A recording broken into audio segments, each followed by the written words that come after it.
I am Sean Webb, and this is Your Superior Self. Hi, this is Zach Poitras, and this is Your Superior Self. I'm Andy Mant, and this is Your Superior Self. Hi, this is Sue Jackson, and this is Your Superior Self. I'm Ginny Sarasvati, and this is Your Superior Self.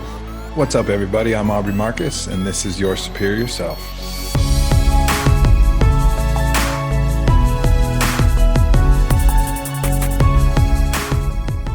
What is up, Superior Nation? Welcome back to Your Superior Self. I'm Trey Downs, and today's episode is straight fire. It is very intriguing, very inspirational, very inspiring, I think. This is one of those conversations that leads you down a very exciting path. It definitely scratches at my curiosity, and it's just one of those conversations that it's very eye-opening for me, and I hope it is for you. Today's guest is Mary Ann Bohrer, and she is the author of the book The Gift Within Us, and this is a book about intuition, spirituality, and the power of our inner voice. Now, I know a lot of you in the audience has questioned, what makes you happy? Why are you here? Like, you're experiencing maybe a curiosity with spirituality in a different form of religion. I wouldn't even say different form, but like a different idea of what spirituality is, rather than the traditional beliefs in religious sects. And that's where I'm at. I am definitely following my curiosity, and it's fun. It's great. I'm meeting so many different people, fascinating people that are allowing me to be more aware of my inner power, inner greatness, my higher self, higher consciousness, whatever you want to call it, self, soul, consciousness, whatever that may be. Learning more about that and how I can hack into that. I wouldn't even say hack into it, that power. I would say wield that power, how to tap into that flow, tap into that inner strength, and use it, utilize it in my everyday life. I'm trying to get the words right, because some people may not be open-minded to this. And I really hope that if you're not open-minded to this, that you become open-minded to this and really just listen to the conversation. If it makes you uncomfortable, then I would say that you're not ready yet to really experience the things that are going on around us, the awareness that is happening all around us. And today's guest, Mary Ann, is very open to spirituality and her intuition and the help that she receives from our higher self and some of the guides that may be out there that kind of direct her down the path that she's supposed to be going down. And she talks about that in this interview, and it's fascinating stuff. So here's a little clip of that conversation. But I knew that really smart people who ran very successful businesses tapped into this stuff. And then I knew of the really spiritual component of people that were already into it. So as I said, in high school, I was reading Maslow and Jung. And so I've always kind of been there. But when I made friends with all these really gifted people, I immediately felt like I had this enormous family. And when I heard them tell their stories about, some of them were just beleaguered with information from the other side, from their powers that be. Mm-hmm. And I began to really tap into that. I knew I wasn't meant to read people like a psychic in this incarnation. I'm kind of like one foot in one camp and one foot in the journalistic camp. Sure. And I think that helps give me some perspective that other journalists understand, because I'm not a psychic, but I'm extremely intuitive, and I learned to respect that. And I'll tell you something, I write 6 simple steps about how to get in touch with your inner voice. The most important step is something that most people cannot achieve, especially in America at this time. That is Oh, yeah. You're going to have to listen to the rest of the interview to find out what those steps are, because she does mention them later on in the conversation. But to give you kind of a context on the book, remember Y2K, when everybody was freaking out about what was going to happen? Well, the PR firm that she worked with in New York got together and got like some pretty legit mediums together, some people that had psychic abilities, and they basically got them into one room, and they had a bunch of different media organizations come and interview them about what's to come, and basically just see what that was about. Like see if they can give them some insight about what was to happen with Y2K. Well, Marianne met a ton of fascinating people, and a lot of them actually changed the viewpoints of some of these media outlets, some of these media people, because they were there. Some of them were admitted that they were there just to make fun of the process, make fun of the people that were there, and just kind of like, joke at the whole idea of being psychic. And what came out of that was people started to believe in people having these capabilities of tapping into another source and being able to see greatness in others or see their energy. And this book identifies 33 different people that are these highly gifted individuals that can do this. And what I love about the book is that, one, it gives you a brief history about basically the ideas of what the world had of psychics, and basically how we got to where we're at today. Like, prophets in the Bible, the great witch hunts, Galileo, just fascinating factoids about history and the belief systems that they used to have, and what happened back in the day with people struggling with the ideas of being able to tap into other people's energy and see their spirit and get guidance and hear the inner voice. And then it leads up to 33 individuals and basically their stories of how they became, I don't know if it's not so much how they became intuitive, but basically when they recognized it, and how their lives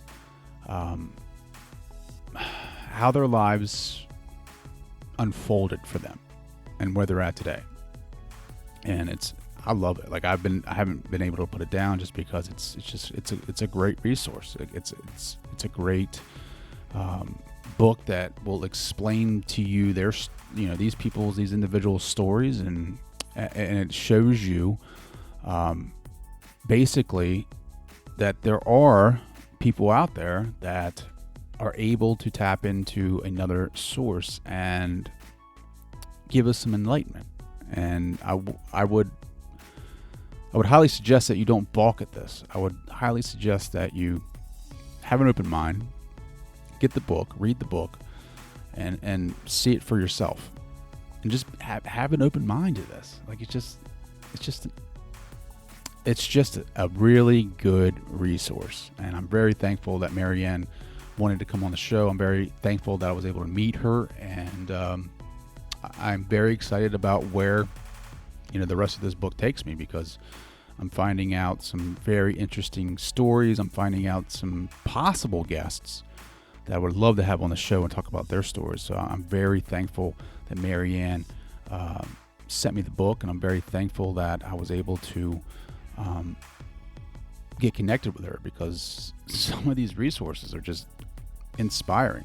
I mean, legit. So definitely go pick up the book from Amazon, The Gift Within Us, Ann Bohrer, and sit tight, because this is one hell of a ride. But before I get into the conversation, I know you guys are so excited. I just created this idea about what this episode's about, and I know you guys are like excited to hear about our conversation or listen to the conversation. But before we do, I stumbled upon this brand on Instagram. I'm a big fan of snapback hats, and the whole idea of just having these brands that have different meanings. Life's meanings about life, getting out and disconnecting with technology and getting out and experiencing nature and tapping back into that source, into that power. And this brand it's fairly new. I think it's fairly new. It's I checked the website out. It's only got like 3 hats, but they're pretty legit. I like them a lot. The brand's name is Bohrer, and it's spelled Viajar, and it's Spanish. But it means to basically get out and explore, disconnect, clear your head, go on like long walks, jog, do everything outdoors, get some of that fresh air, and just be, just get out, especially right now. Like, I know it's hot, it's July, but get out and clear your head and just be a part of that universe. Like, if you go out for a walk and just live that life, look at all the micro universes that are going on around us. But this brand is pretty legit. I told him I would give him a shout out. I liked his merch, so I figured I'd try to help him out a little bit. You can check him out on his Instagram. It is Bohrer, whatever you call it. It is Viajar. Check him out on Instagram. Pretty legit. I like the logo on it. It looks like he's out of Phoenix, but yeah, check him out. shopbohrer.com, and let me know what you think about it, because I think they're pretty legit hats. Look like they're all basically almost sold out. So get over there, order you some. And before we get started again, I know. Please go to yoursuperiorself.com. Leave me a message. Let me know how you're doing. Let me know how you think about, or what you think about this interview, about the whole idea, about the inner power that we have inside of us. I'd love to hear your thoughts on that. Go to yoursuperiorself.com. You can check me out on Instagram at tdowns80 and Twitter at downstrey. You can follow me on all social media platforms. Leave me a rating and a review. It helps me scale the podcast. And with that said, without further ado, here is my conversation with Ann Bohrer. Hi, I'm Ann Bohrer, and this is Your Superior Self with Trey Downs. Ann, thank you so much for joining the show. I'm excited to dive into a deep conversation with you. Same here. So why don't you go ahead and introduce yourself and the book that just came out? Well, since most of this is on audio, I'll lift it up for you, but it's called The Gift Within Us. The subhead is Intuition, Spirituality, and the Power of Our Own Inner Voice. And it's got just a white cover with a simple gold bow. It looks like a gift. And that's by design, because even though this deals with the subject of intuition and highly gifted intuitives and the power of our own inner voice, I did not want it to look new agey. Mm-hmm. I wanted to kind of reach a very large mainstream audience. But at any rate, oh, hang on, I just realized something. Okay. How I started in this whole thing is I'm a public relations person by trade, mm-hmm. and have been for years. So basically, I was doing a PR event in New York City. I was working at a big PR firm, and it was 1997. Do you remember Y2K, the year 2000? Sure. Everybody was out mm-hmm. of their mind, scared. Mm-hmm. Well, basically, I was asked by a client to do national PR for this giant digital clock in 34th Street in Midtown Manhattan that was counting down the days and seconds to the year 2000. It was called the Millennium Clock. And he wanted me to get national press for this clock. Everyone was scared of the year 2000. So I decided, or had the inspiration, to actually invite very highly gifted psychics and mediums to do a press conference with journalists so that we could talk about what's going to happen when 2000 rolls around. Mm-hmm. And it was about 1,000 days before the year 2000. And I found 24 highly gifted people. I was not going to be lazy and just get storefront psychics. I got really gifted people. I did a lot of research, and I sat them speed dating style at a restaurant in Midtown Manhattan so that each journalist could come and spend 2 to 3 minutes with each of them. 75 journalists showed up at this event, including the Wall Street Journal, CBS Evening News, Inside Edition, of course, Entertainment Tonight, and a host of others. And the reason I mention this story is for 2 reasons. Well, yes, it was a very big success. It got lots of press. But the guy from the Wall Street Journal came up to me afterwards, and he was just like devoid of blood. He was shaking. And he said, Ann, I'll confess to you, I came here to make fun of these psychics, but they were so accurate that I'm still in shock. And the other reason I mention this to you is because I became friends with a lot of these very gifted people and still am to this day. And as a communicator, as are you, I became irritated at how they were perceived, or rather misperceived, by the media and the public. Oh, if they're psychic, they've got to be fakes, or, soothsayers or whatever. And these are people who, for much of their lives, struggled, especially as young children, with these gifts that they had. Many were bullied as kids. Some were scared of it. Some were closeted. For some, they were gay, but it was worse than being gay. They were bullied much more. And so their stories are very interesting to me. And I started to write their stories just as a friend.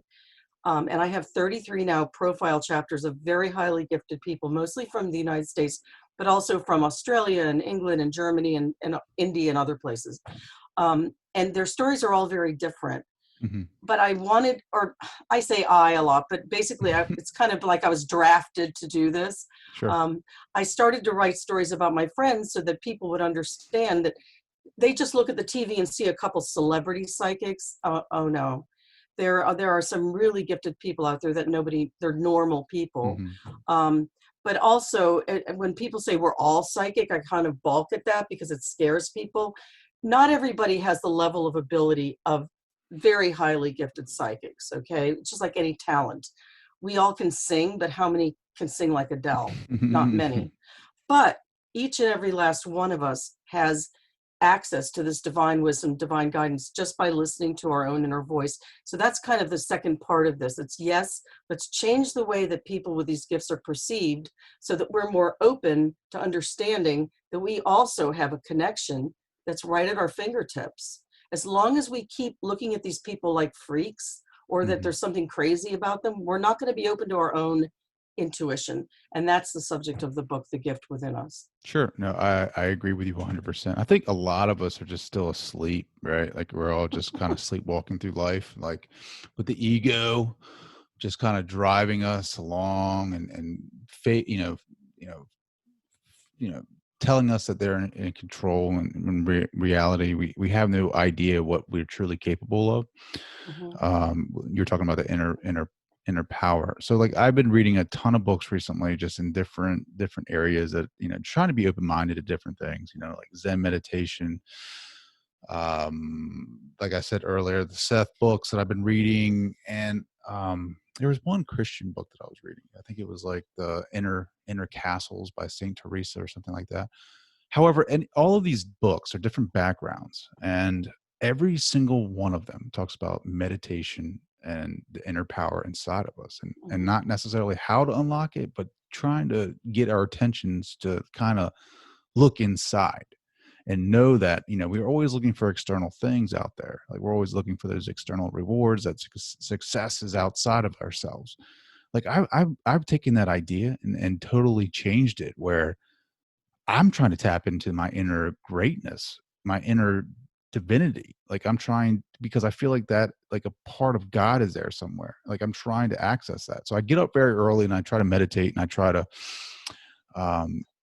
tap into that. And like your book is very interesting to me because it's like you have 33 chapters of some pretty interesting people. Can you kind of relate to that a little bit, or like, is that what, because I haven't read your book yet, so I don't know, like, does that sound familiar? Like that type of like concept, those ideas like that are in our greatness. I mean, it's there. Yes. And I have to ask you, I'm not hearing myself with these can you hear my audio very well? Yeah, I can hear you. Great. Okay. I'm kind of, I don't know what's going on, but can you hear me? I can hear you. Yeah. So anyway, we were talking before air about self-actualization and Maslow. And as a high school kid, I was drawn to the library and to reading about Maslow and self-actualization. And that I found that interesting that you're also involved in that. But yes, I've been seeking for many, many years. I've always had respect for intuition. Okay. But when this happened with me with this event, and I ended up finding kind of a family and all of these really gifted people, that started the ball rolling, where I became aware of these gifts a little bit more. And then it became kind of a mission to share it with other people. It's not just those couple celebrity psychics you see on TV there are different people with different levels of degrees of giftedness, but ultimately all of us have a connection, and it's right at our fingertips with this amazing divine wisdom, divine guidance. Now, the word divine sounds religious. This book, I don't care if you're religious, what religion you are, this book transcends religion. Because basically the fastest growing group is a research group called Pew, P-E-W Research found, is called what identify as spiritual but not religious. They've turned away from traditional religion, but they're still yearning and seeking that connection, right? Sure. Without the religious overtones. And that's kind of what this book is for, is to say, listen, you've heard the stereotypes about psychics and mediums. I don't use the P word that much. It's so loaded. But intuitives, we all are yearning for that connection. Some of us have turned away from traditional religion. We none of us could go to church. If you do go to church, it was the first Sunday I could not go to Easter Mass my whole life. Sure. I was born Catholic. But again, it's not about religion. The divine wisdom, the divine guidance is simply that we're in human form and they're there. I call them, my word for it is the powers that be. Okay, it's kind of a conglomeration. Like I have people on this plane, collaborators on this plane. There's collaborators for me on that plane. Now, I don't know. I'm human. I don't see them exactly, but some of them are guides, angels, maybe God, maybe my higher self, the greater good, whatever. But they're funny as heck. They're humorous. They're smart as a whip. They love us. They're rooting for us. But we really need to listen, because right now, I mean, we were scared at Y2K. It's 20 years later, and look where we are. Sure. So I think that more than ever, you're seeing, and you're in a great place, Trey, because the show that you're doing is getting out to so many people. And I have great respect for people doing podcasts. And actually, I started my next book already. I don't want to, but my guides are kind of pushing me. And I'm going to do a chapter on amazing podcasts and what the people doing them, why they're doing it. And I'm going to list them all at the end of the book, because I want people like me want to hear these podcasts, and we don't know how to access them, right? Sure. Yeah. So kind of one-stop shopping it in my book about, I'm sorry about that. You're good. No, it's okay. So, but anyway, no, I think that right now there's an influx of people being born that they say are light workers. I think that there's more and more people like you that are coming to this place of helping educate others, raise awareness. And I think that part of the reason I was drafted to do this book is to say, listen, I am not a good meditator. I have great respect for people who can meditate. I'm a white knuckler. Okay, they have to get me in the shower when I'm just waking up. Sometimes I joke that they're hitting me on the head with a rubber mallet. But I've developed that muscle now where I kind of know, that's coming from them. Like, as I said, the cover of my book with a gold bow. I'm smart, but I didn't. All right, so explain that, Marianne. So, like, all right, you're talking about the guides or the higher beings, right? So, like, you become aware to them, or messages, right? Like, when did that happen? Was it Y2K? Was it that, or was it something else that kind of like triggered that? Let's go back. When I was a child, I knew already that there was this wonderful wealth of wisdom for me. When you get older and you get kind of snarky and everything, you kind of turn that off, you know, and I had the Catholic thing going and whatever. And so I went there, but then I've always had respect for it. But I just was myself, being a person who, was a professional living in New York City for 15 years, working in top PR firms, but I knew that really smart people who ran very successful businesses tapped into this stuff. And then I knew of the really spiritual component of people that were already into it. So as I said, in high school, I was reading Maslow and Jung. And so I've always kind of been there. But when I made friends with all these really gifted people, I immediately felt like I had this enormous family. And when I heard them tell their stories about, some of them were just beleaguered with information from the other side, from their powers that be. And I began to really tap into that. I knew I wasn't meant to like read people like a psychic in this incarnation. I'm kind of like 1 foot in one camp and 1 foot in the journalistic camp. Sure. And I think that helps give me some perspective that other journalists understand, because I'm not a psychic, but I'm extremely intuitive, and I learned to respect that. And I'll tell you something, I write 6 simple steps about how to get in touch with your inner voice. The most important step is something that most people cannot achieve, especially in America at this time. That is, take your ego down a couple pegs, be humble, and just listen. That is almost an impossibility for most of us. So like finding that inner voice, that inner voice, and what not motivates, but to kind of guide you, right? Yeah. You found that. You've been able to tap into that. Have you never had a gut feeling? Yeah. I mean, I have definitely had some gut feelings about people, about their, when you meet somebody for the first time and you don't know what angle they're coming from or what type of person they are. Like I've had those, like, he might be a little shady. Well, and also, Trey, when you're deciding that you're going to take this job or do that, or start this podcast or that, or you're going to move to another state, don't all of us kind of instinctively just take a breath and for a moment get quiet and go, because we're trying to invite some wit, right? We just take a breath. We just go, okay, because it's a huge deal what we're about to do. Sure. So our rational minds are telling us, do this. It makes sense on paper. And sometimes our intuition is like, yeah, that's cool. But many times the gut feeling is like going up, and you're like, wait a minute, that's not what I'm thinking I should do. And so I've had that we've all had that forever. It's not just me. So. Well, I think people it's the distractions, right? Like, I mean, before COVID-19, I mean, we were 100 miles an hour and then we shut down for 3 or 4 months. And I think people were able to tap back into that. And now that I've definitely been able to kind of direct my energy towards family and myself. And I don't want to go back to it. I don't want to go back to all that noise. I really like where I'm at, and I really enjoy, having that inner voice, guide me a little bit. And I wasn't conscious of that before because of all that white noise that was going on, that busyness that was going on before. But now it's like, now you say something like, yeah, I mean, I don't know. What, 33 chapters of some really great people, and you say you guys are pretty tight. Like, have you had any experiences with them, like conversations that just kind of blew your mind? I'll give you a couple examples. When I interview somebody, it's always that they've been referred by other people that are either gifted or scientists I've interviewed. So they're already going to be great. And not to test them, but I do 2 interviews. I get a reading, which I tape, and I keep my mouth closed and I let them talk.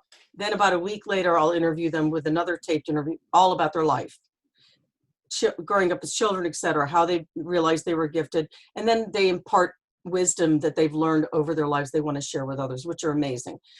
But in a couple of my interviews, one guy is from Australia. His name is Paul Asdig. And as usual, I put the tape on. He's a wonderful guy. I love this guy. He lived in New York for years, but his dad died in Australia. He went back. Now he's having visa issues, but Paul is great. And he says, okay, Marianne, he starts the reading. He said, okay, you're one of 3 siblings. And I said, yeah, because I have a brother and a sister. He said, but there was a 4th child, a boy named Michael, who died at a very, very young age, and you never knew him. And I just gasped because my mom had my sister and then this boy named Michael who died at 1.5 years of pneumonia. And I never met him. But we never spoke of it in my life because my mom it was hard on her. Can you imagine losing? Yeah. So no one knows about this. Like my husband knew, but nobody else. And he said, but Michael's standing over you, always around you, helping you with this book. And he's just looking at you with love. That blew me away because there's no way no one would know that. Anyone would know that. And he's just all the people in my book are really amazingly gifted. But there's another lady, a medium, who was reading me. And at the very beginning of the reading, again, I put the tape on and she says, okay, Marianne, you live in a house that you really love and it has 2 giant trees in front of it, which I have 2 giant sycamore trees. And she said, did an old couple live there before you? And I said, yes. I only knew about the house because my best friends, our neighbors, lived next door to them. And the old guy died and then his wife died. And she said, well, their names are Bernice. Who comes up with the name Bernice, which was her name, and Adolf. And I'm like right away thinking, oh, no, not Adolf. His name wasn't Adolf. His name was, everyone knew Mickey and Bernice. Yeah. So Virginia Centrillo's her name. She said, no, his name was Adolf. And so I've learned to just keep my mouth shut, just listen, because sometimes things won't resonate till later or whatever. Sure. So at the end of the reading, I get off the phone and I type in my address of my house, and I see previous owners, and it says Bernice and Adolf Markovsky. Apparently, his given name was Adolf, but he's Jewish, and he hated his given name, and no one knew that was his name, except he had to put it on the lease for legal reasons. The more, and his own daughter really didn't even know about the name, but she knew. So that's pretty crazy. That is pretty crazy. I have a lot of stories like that. Well, so do most of these gifted individuals, like, are they born with this gift? Is it something that developed over their lifetimes? Most of them were born that way. And that's the other thing I tell people.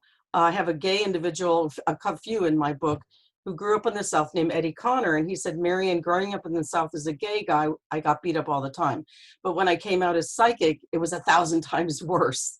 I can only imagine. So, yeah, a lot of them were bullied as kids. Some were scared. Some thought everyone saw grandpa in the corner of the room. They just didn't understand why, or their playmates, right? Mm-hmm. So they couldn't differentiate. Paul Asdick, the guy that I mentioned from Australia, he would go up in supermarkets at the age of 5 and 6 to strangers. His guides would say, tell that lady, don't stay with your husband. He's mean to you. He hits you. And Paul would totter over and say, I don't think you should be with your husband anymore. He's mean to you. And the lady would come over to Paul's mom and say, how does your child know this about me? And so his mom had to keep him in the cart, even though he was too old to get in the seat, just because he'd wander up to people and just say things. So they had all sorts of experiences. Some were actually supported in their families if they came from gifted people, but many struggled as children. Some saw wouldn't call them ghosts, but other beings, and they were their playmates. Some used their gifts to ace exams in school. It's all over the map. But there are a number in my book, not many, but a few that came to it like in their mid to late 40s. Suzanne Giesman was a naval commander for most of her career. She retired in her mid 40s. She flew on Air Force One with the president and all this. And her husband's daughter, her stepdaughter, was pregnant, walking around in Europe, got hit by a bolt of lightning, died, and suddenly Suzanne was flooded with all these abilities of mediumship. She's amazing. She's written books and she has her own radio show. But another guy, Robert Hanson, is an amazing medium. He's from a family of policemen, a family of cops. Mm-hmm. Suddenly in his late 40s, he gets all this mediumship ability, and his brothers thought he was crazy, but that's what he does today. So yes, some people come to it late. Most are born that way as children. And some are closeted. Some don't come out about it until well after high school, well after college. Maybe they'll become a real estate agent and kind of hide it for years. And suddenly, finally, they give into it and do it. And many of them help so many people. It's incredible. But no, it's not an easy road. And I don't want the people that so-called hang out a shingle and want to be psychic, they're out there, but that's a really small, number. Sure. Well, how do you all right, so for people that are listening, that I think people should talk to these individuals and, gain a little bit more insight on, their mission here on Earth, or, kind of understand a little bit about what's going on in the universe. What, do you have any tips about how they should go about? I mean, obviously read your book and get the contact information from these great people, but is there any way you can kind of coach them into saying, all right, these are some of the things you want to look out for when you're interviewing a possible psychic? Yeah, actually, I had it in this first book, but I took it out, but it's a very simple chapter and it's just very few steps that I've learned. Maybe I'll put it in the next book, but the bottom line is you need to take I'm a white knuckler, but take a couple minutes before the reading and just settle yourself. That's all I can say is settle yourself. You need to take notes or get a tape recorder or something. Do not just let it come in and then fly away, because you will not remember. And some of the things might not make sense while you're getting the reading. You need to write it down. You need to record it somehow. The other thing I say is keep quiet. some people will say, do you have any questions for me? But the vast majority, they're also meditating or getting quiet. They will immediately have a take on you. They'll immediately see what the major issues are for you. So best to just keep it quiet. Let them say what they're going to say. Maybe towards the end, say a couple of things, but don't, just interject things after things. And it's, again, not about cold reading or they're going to try to get information from you. It's not it at all. It's just more pure if you're just listening to what's coming forth from them. The other thing is you need to understand that not everything you're hearing is going to make sense right away. You might actively be angry about what there's or whatever. Like I have to laugh. One of the people in my book, Nancy Meyer, is the first ever psychic. She's from Pennsylvania here that I ever had a reading with. And she told me years before I did that PR event I told you about before the year 2000, she told me 3 years before, Marion, you're going to write a book. And she said great things about the book, whatever. And she said, Marion, don't you remember you argued with me? You said, I'm not an author. I'm a PR person. There's no way what you're telling me is true. I was very grumpy. And I had forgotten about this. But, so don't immediately just say, oh, no, that can't be. On the other hand, if everything they're telling you just doesn't resonate, best to say something right away. Like, you know what? Not working out. Let's just stop now. Sure. Give it a little while. But, yeah. Well, yeah. How has it changed you though? Like you said, you're a Catholic and related to that type of religion, but like, how has this whole experience changed you spiritually or, individually? I mean, I was raised Catholic. My husband happens to be Jewish. He was very non-practicing outside of the bar mitzvah. I liked the religion aspect of it because it humbled me a bit and I understood about prayer and all that, but that's not how I identify really. I've always been very spiritual and like you looking into psychology and all these wonderful ways of raising our consciousness, which is really what this is about.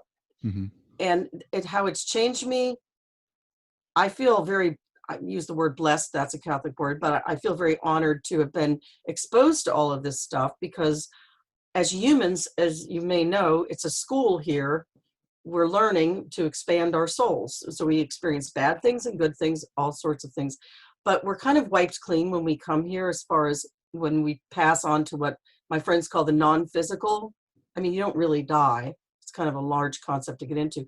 But we suddenly have all this info. Here, we're kind of like, and to raise your consciousness while we're here is an amazing thing. We've all witnessed it with the virus. The virus has humbled all of us. Whether we like it or not, we've turned inward. We've been forced to be with our families. We've been forced to understand, maybe working from home. I work from home all the time, so I'm used to it. But that's a beautiful time to raise our consciousness. And if you're just looking at your tablet or your iPhone or your TV or whatever, and you're not kind of connecting to this amazing realm of, can you imagine having the most brilliant, funny collaborators with great wisdom right there for you to talk with? That's what it is. They're right there. And because of the negative stereotypes about psychics and all of that realm, women's intuition, it's silly. And it's time to wake up because we need to listen to them now more than ever. And they're rooting for us. They want us to succeed. It's just about letting our egos down a couple pegs and realizing that, yes, while we are all brilliant, sometimes I don't use the word idea anymore. I use inspiration. A lot of, like, am I going to make a meatloaf tomorrow? Maybe I had that idea. But some of the things that come to me and on a daily basis are divinely guided, cool inspirations. So it's just a matter of kind of understanding that we have that help. And we kind of need it now more than ever. Absolutely. I'm starting to realize, consciousness is the name of the game. It's everything, right? Consciousness takes form. Like consciousness is us. And to raise our consciousness, like we have to be open-minded to different things. So like your book is going to be different. You have to have an open mind to read these types of books. You have to have an open mind. Like you can't be closed-minded and say, my way is the right way. And this is this and that. You'll never grow as an individual if you perceive life that way.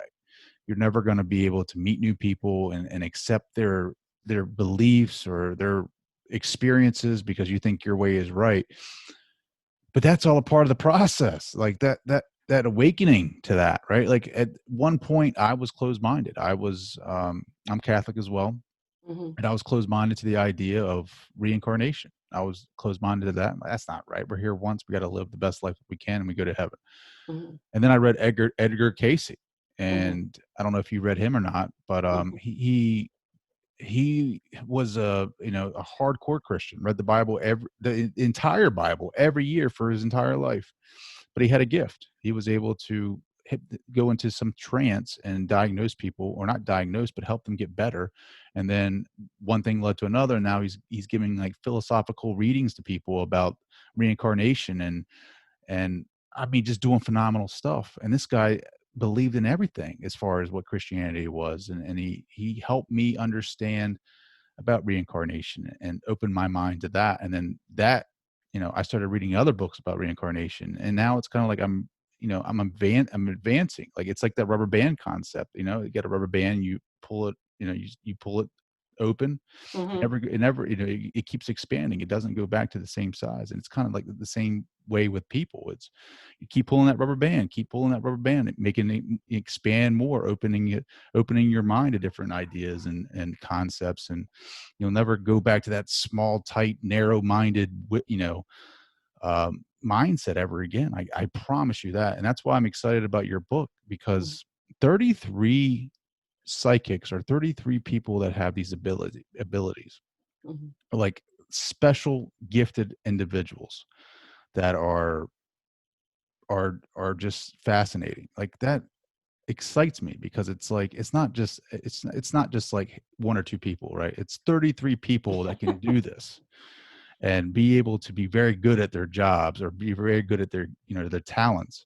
That says something. It's not a hoax. It's like this stuff really exists, and like it's not bad to be like, all right, I'm just going to try it. I'm just going to listen to them. And, you're not going to hell if you sit down through one, you know what I mean? Like you're not, don't believe that. Like you said earlier, like this is school, this is development. Like this is why we're here.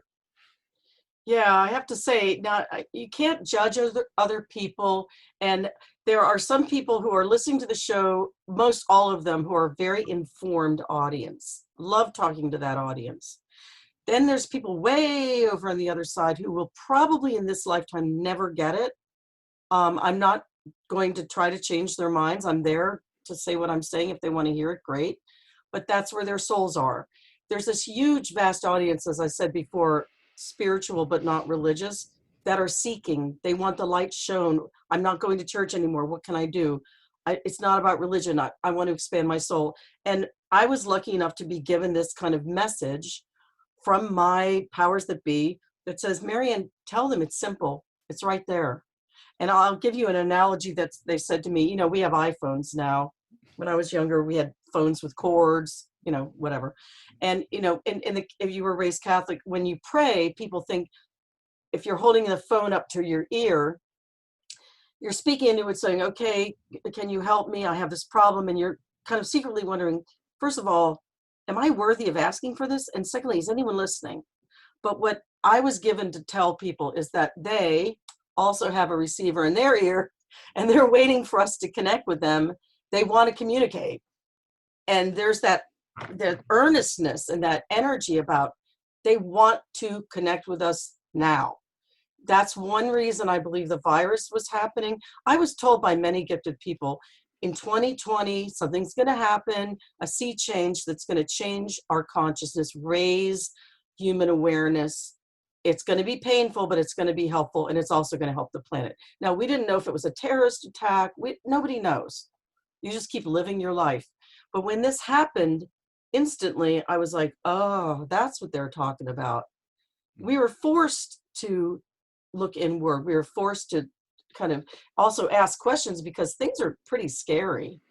Mm-hmm. So already the planet's been helped, and we're already raising consciousness. Look what has happened in our community with George Lloyd. Who knows? I think there's a lot more to come, by the way, FYI. So not to scare people. I think that consciousness is being raised exponentially right now. Mm-hmm. And if we can get on board, take comfort in the fact that we have help, it's right there, then I think that we're going to be a little bit ahead of the curve. It's also going to make your own life better because you're not just constantly resisting those gut feelings. You're kind of tuned in. Sure. And go ahead. No, I was just going to say I couldn't agree more with what you're saying. I'm a big fan of Paul Selig, and one thing he says is, "What you damns you back." Essentially, I try to live my life by that. Like when when the ego takes over and I fall back asleep and I'm like busy doing other things, I kind of try to remember that and that mantra, like create that mantra in my life, because it's like we're all the same. We're all the same. Like if there's a book that I'm reading currently, like if someone does something bad to you, like what is it, turn the other cheek or something like that when somebody does something bad, because essentially you're doing against yourself. Essentially we're all connected, like we're all one. Like that's the concept that I'm learning, is that there's no difference between you and I. Like we're all connected, like we're all the same type of being. We're all on this mission together, this journey together.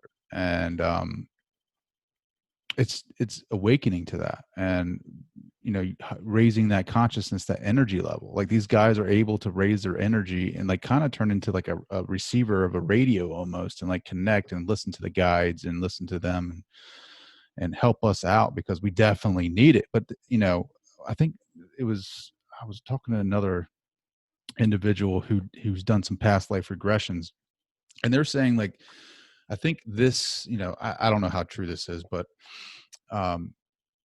like right now, like people are becoming, because of where we're at, because of what's going on with the world, with so much fear, that people are becoming more conscious and more aware of their abilities, of their gifts. Like we're, with this podcast, with, your book, like we're raising awareness because the world needs it right now. Like so badly, because everything is being driven by fear and misinformation and fake news, and the ego is just taking a hold of everyone. And they like, I just look at so much hate out there and so much like violence, and I'm thinking to myself, like, to be asleep to that. Like I'm just, I've definitely had some bad things happen to me, and the greatest power is to be able to forgive them, right? Like I was reading the other day, I just started reading Man's Search for Meaning by Viktor Frankl, right? He is a concentration camp survivor, and he basically went through hell. He went through the entire, I think 4 years or something like that of concentration camps. He went through the entire thing, and it was just, imagine the worst of the worst. And he says they could take everything away from you. They could take everything, clothes, items, they can beat you down. The one thing they can never take away from you is your choice of how you're going to react in that situation. Like, are you going to let that defeat you, or are you going to let that challenge you? And I think that's where we're at right now. Like the world is very, everyone's scared, and everyone is faced with the decision. Like, how are you going to react? Are you going to let them scare you into staying inside and never coming out and experiencing anything? Or are you going to see this as an opportunity to get better, to be open-minded to other beliefs and do research for yourself so that you grow? And that's why I love your book. I think it's going to be a great opportunity for people to grow. I think it's going to expose them to some different ideas. 33 chapters of some great individuals with talents might open some minds. Yeah, I have to say that adversity is our teacher. And I had somebody read me, because I'm starting the next book again now. Oh, God. And they said to me, and I was always told, you'll write another book and another. And I'm like, oh, I just had this baby after carrying it for years, and I'm enjoying it. But all right, my guides are like, start the next. But they said to me, sometimes in our other realm, we actually have people that love us, and we agree to come back into this world, and they're going to be the mother that abandons us. And they're like, no, I don't want to do that. But like, yes, I love you. You have to help me. And they come in, and they're the mother that abandons us, right? And we go through that torture and everything, and our souls grow, and that there's an agreement. Now, I mean, that's a crazy, wild concept that I've heard before. I don't know. But I found it very interesting from what you're saying about persecution. And I think that the more the world is at odds, sometimes it just brings out even more beauty blooms from that. And you can only hope, because some of the horrors that we're seeing right now in the way people treat each other, one can only hope that beauty is blooming from that. And I think we're already seeing some of that. Yeah, no, I mean, but also I've been reading like soul contracts and stuff like that, where people agree to this kind of stuff. Right. Like, you got to go through this as development for your soul. So like, some of the bad stuff that's really happening, like you've agreed to it because you need that development. But and then I don't know. I mean, I'm still, reading and being aware to that. But I mean, it's kind of, and I don't know, it's not scary, but it's like, I get it. I get it. Like, to go all through this, to have this pandemic, but it's for development. Yeah, I have to say, I believe that that's true. I don't know about the contract thing. Again, we're humans. We're kind of like little babies. We don't really know, and we can only see so much. However, by listening to this inner voice, you can really tap in. And I have to tell your listeners, I am not a good meditator. I said it before. I have great respect for people who can, but I'm a white knuckler. So I want people to know something. They gave me an analogy, my guides. Do you remember The Wizard of Oz, that movie? It seemed to go on for 10 hours when I was a child. I mean, Dorothy's going through, the flying monkeys are attacking her, and then she gets the poppies, and it's crazy. And she finally gets to Oz, and the wizard, he could do nothing. He can't get her back to Kansas. And you're like, ah. And then this beautiful lady comes down, Glinda, and she says, but Dorothy, you've always had the power to go back to Kansas. And my guides gave me that to write down one morning. It's in my afterword of my book, but it's true. Like, I write that if I had to, again, I have respect for all this stuff, but if I had to hold crystals in my hand and focus on my chakras and stuff, I never could have been able to write this book. And that's a message I want to give people, because I was on one show and the host said, our audience loves you right now, because the number one question we get is, how do I get there? I'm not really gifted at meditating and doing all this stuff. And if you are, more power to you, but you don't have to be. The humility factor is probably the most important thing. I tried to write a chapter where I interviewed celebrities about how they got where they were because they listened. And aside from, and I didn't interview Oprah, but aside from her and her aha moment, nobody goes on record about this because it's still a taboo. You have to take credit for everything. Our egos is everything. It's so old school. It's like, let's get over it now and let's listen. It's there. Yeah, it's so funny how people want like the directions, the map. It's like, give us the one thing that we can do to get to where we're going. You have to go through it.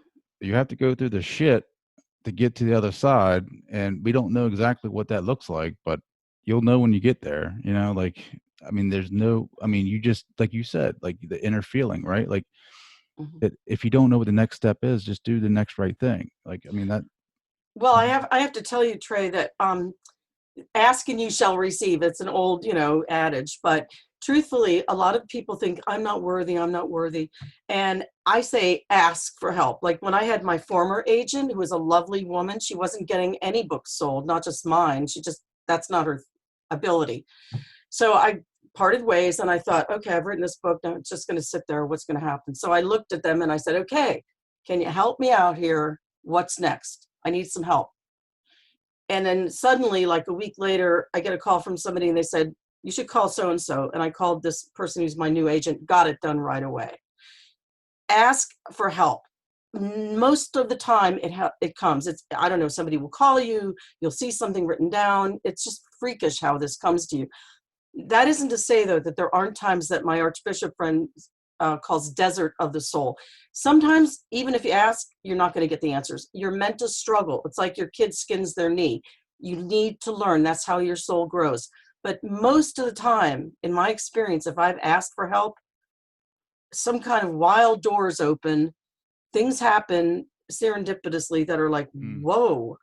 And it's like a secret, like, thing that people don't understand. No, I understand 100%, because like I don't ask as much, right? Because I like that you were talking about, like I don't deserve that, or I'm not worth that, right? I remember one time I was like so just frustrated about, I didn't didn't see, what the next step was. I basically was like, please, if I'm doing the right things, if I'm going in the right direction, just please give me a sign. Yeah. And I told my wife this, and she just smiled because she just loves stories like this. The next day I got an email from university asking me to do a keynote speech. Like, I mean, come on, like, how crazy is that? Like, that's the universe. I mean, that's what, ask and you shall receive. Well, you know how you have a lot of friends on this plane and people that help you? We've got that on that plane. And sometimes I joke that it's like I've got access to the writers' room at Saturday Night Live. They've got humor, enormous amounts of humor. They're funny. They're super, super cool and smart. And many of us just don't not understand. Not only are we not worthy, they're like, well, how do I get there? I can't meditate. If they can get through to me, they can get through to anybody. And this is their project. I'm just the worker bee writing stuff down and doing the work and promoting it. I'm a PR person. I know how to do this. I know how to write. I'm pleased to be called. But that's the message that your listeners and others should know. You don't have to do anything fancy. It's there. And if you do ask and they don't need to be asked because they have an ego. It's just you kind of saying, all right, this is where I'm focusing my attention. I need some guidance. And they're on it. They're right on the case. That's awesome. What do they got you doing now? I mean, I'm writing the next book, which is going to be similar. Instead of a gold bow, I think it's a purple bow. And I'm interviewing a bunch more people around the country, the world, that are gifted. And I'm interviewing James Van Praagh, who's on the cover of my book, which you still have to get. He's, James Van Praagh, he's a pretty famous medium. He's friends with one of the people in my book. That's the only way I know him. I thought a celebrity psychic, nah, but he's fantastic. And so I'm doing a chapter on pioneers of psychic ability, of which he has been around for almost 40 years. He was on all the shows, Donahue and everything. And I'm also writing a chapter about people like you who do radio shows like this. In fact, I may ask you off air if you wouldn't mind talking to me sometime for 15 minutes, why you do the show, what you've learned, etc. And then I'm going to list the shows at the end of the book, because I think a lot of people don't know about other shows and they want to know. So I'm getting these ideas about what to put in the book as we speak. So that's kind of my next thing. And awesome. Isn't it weird? I mean, awesome. Hey, I love it. I've done PR for everything from the NFL to Miss America to potato chips to Pfizer and this is the most gratifying stuff I've ever done. This fires you up, right? I mean, this is like... It makes change. Yeah. And also, I love it. When I got this assignment, I said to them, you know what? You want me to change the way people view psychic ability? Are you crazy? Because it's so easy to put that down. And this was over 10 years ago. And in my book, if you read it, there's a chapter where I did do work for battered women for free. I was at a big PR firm promoting Doritos or whatever. And I did pro bono work for domestic violence. And it's a chapter, but I end up getting 4 times my income, quadruple from Johnson & Johnson, who was doing something with battered women I didn't know about. They hired me. Then I go to the White House. I get legislation passed. I meet Mrs. Bush. You have to read it. But I heard the words, call the White House. It's all divinely guided. So this book and that episode of my life were 2 super assignments, PR assignments that I've gotten that I've loved. It's much more fun than promoting potato chips. Let's face it. It's kind of like Lay's, right? You can't just have one.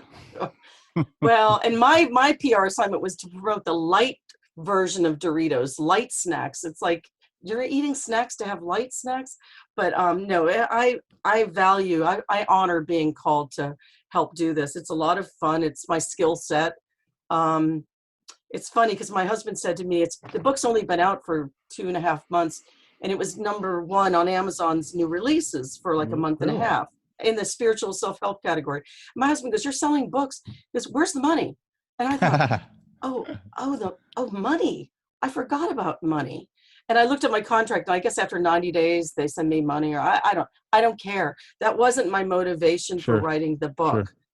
Sure. There's no money in the non-physical. The wealth comes from what you do here. Yeah. I love that. I love that. That's me, honestly. I just, it's much more gratifying personally and exciting to do this kind of thing. And I am blessed with very small ego. You look kind of younger than me, but I have a teenager, 18-year-old girl. And when she was in her mid-teens, she would like, Mom, like you have a white nose hair, like you learn how to laugh at yourself. Like you can't have an ego. I'm lucky. And I worked with many celebrities in my career, and I saw some were destroyed by their ego and some they sailed through their, their celebrity. Sure. But ego is bad Yeah. news. Yeah, it's tough. I mean, the ego, right? Like that is, it wants to be in control, but you got to kind of wrestle that and tame it and just you got to realize, first of all, it's the ego that's making you feel the way that you're feeling. Hey, if I was just my small Marianne ego and I thought, oh, I wrote this book, I'm so great, it never would have happened, and it wouldn't be where it is. And I'm very I'm very happy to have my collaborators on both planes, frankly. So, and I think you realize and understand that, and you're an unusual person, I think, and what you're doing with your audience is really valuable. Well, thank you. I appreciate it. I think, you're doing the same stuff. I think you're putting that out for the world to show them what's available to them, and then the resources associated with that. Like that's huge. A lot of people, because you're giving them, you're building trust with them, because you're giving them resources to use. I can go on Google right now and Google psychics in Maryland, but who do I trust, right? After listening to this and listening to your message, yeah, sure, I'm going to buy your book and I'm going to read these psychic stories, and I'm going to value value your, I'm building trust with, you're building trust with me, and I'm building trust with you, whatever. And then I'm going to use them because, I know them now through you. And I think that's a great thing that you're doing. I think you're weeding out the ones that may be questionable, and you're really helping the world. Well, thank you. I want people to know, though, that my people are like the super high echelon people. There are out and out fakes. That's a small minority. Mostly that's corporate people that just hire anyone to be a psychic on a hotline. There's this huge group I call the well-meaning but mediocre. They're not out to take your money. They're not lying to you. But the problem is they're picking up on your hopes and dreams, your thoughts, your fears right here. The really gifted people go directly to the source.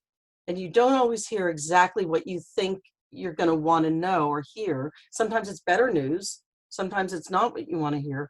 But a lot of people that hang out that shingle, they do mean well. Mm-hmm. But you'll get a different answer about your job, your boyfriend, your whatever from each one of them. When you get readings from 3 or 4 highly gifted people and they don't know each other, you're often going to hear the exact same thing. It's startling and striking. And so I wanted people to have access to some of these super gifted people. They're attainable. They're not booked up for 5 months, 10 months. But I wanted them to have that access, because even the psychics in this book and the media, they get readings from each other. I force them to. I'm like, you're taking care of everyone else. I want you to do a trade with so-and-so, because they're healing other people, but they need to connect. So I connect them too. It's awesome. Mary Ann, how can people connect with you? They can go on Amazon. All the bookstores are closed anyway, or now they're finally opening, but I put out a book at the end of March and during the height of a pandemic. It's been, I believe in divine timing, so I think it was the right time. But no, just go on Amazon and type in The Gift Within Us, or my name, Mary Ann Bohrer, Bohrer, and you'll find it. Or my website is simply my name, www.maryannbohrer.com. And that's pretty much it. They can find me and check out the book. You can read a fair amount on Amazon. They show a lot of look ahead. Sure, the previews. Yeah. So you'll get an idea. But no, it's coming from a pure place. I hope it helps a lot of people just get confidence in the fact that they have access to this. It's easy, and that they're loved, and if they're worthy of this. And also, it's so much cooler if you've got this direction and they're opening doors for you, and you're not just like, I've got to do it all by myself. That's not the case. I just had a gut feeling you should do an Audible version of this book. I've been told that, and my publisher said it's, I guess, easy now, even with an iPhone. Mm-hmm. Is that possible? iPhone? I don't know about that. I don't know, because of the actual bytes that are associated with that, or the how much memory and stuff. I would do it on a laptop, though. You can definitely do it on a laptop. Get a mic or something like that and just do it on a laptop for sure. I would love to do it. No, thank you. Thank you for that input. But I hope to talk to you again because for that chapter I mentioned, and just your whole perspective is very unique, and I really value it. Sure. No, absolutely. We can set that up. Before we go, I want to ask you the heavy hitter question. What do you want your legacy to be? I've already felt that I could die yesterday because I did that work with battered women. If you ever read that chapter in my book, my first divinely guided PR campaign. But I think I've taken on hard topics that ultimately changing the way people view them has helped raise consciousness and taken away pain and created awareness that's going to help individuals and the world and the planet, period. Because we're all going to meet again. I mean, we're not going anywhere. I just hope that as I'm here, instead of creating pain and divisiveness and problems, I've done the opposite and created awareness and consciousness and happiness, love, and all that good stuff. I love it. Mary Ann, thank you so much for joining the show. Guys, make sure to go check her out, pick up her book, and leave her a rating and a review. So that way it helps her get that book out to people who might need it. Mary Ann, thank you. Trey, it was a pleasure. We'll talk soon. Oh, yeah. That was an amazing conversation. I know you guys know it was. Guys, buy that book, The Gift Within Us, Mary Ann Bohrer. I promise you, it will fire you up and inspire you to be more curious about spirituality and the power that's inside of you. I want to say thank you for listening. Thank you for downloading. Thank you for hanging out. You guys are amazing. Please leave a rating and a review wherever you get your podcast from. Check me out, yoursuperiorself.com. Leave me a message. Let me know what you thought of the podcast. Let me know what your thoughts are on the episode and your experiences. I cannot wait. I'm thinking about the episodes that are coming up and how amazing they are. Not because of me, but because of the guests. They are legit. All of them. It's going to be amazing. But thank you guys. I hope you have an amazing week ahead of you. I hope that you guys become more aware, and I hope that you become more open-minded to these types of ideas of spirituality, and I hope that it helps you in your growth. So, all right, guys, I'll talk to you later.